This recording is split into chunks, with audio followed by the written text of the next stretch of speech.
Luca Zaia condivide la decisione presa dal prefetto di Venezia Darco Pellos che, decidendo la linea della tolleranza zero soprattutto nelle zone litoranee per Pasqua, ha istituito zone rosse a Jesolo e a Chioggia, affiancate in altre aree del veneziano dal Daspo Willy.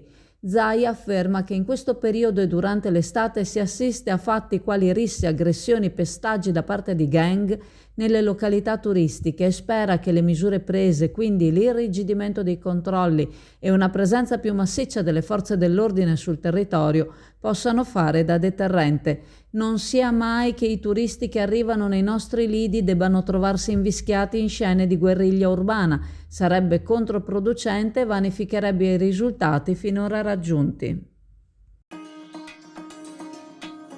Biasion Soccorso Stradale, convenzionata con le principali assicurazioni di assistenza stradale, garantisce il soccorso 24 su 24, 7 su 7, con professionalità e competenza.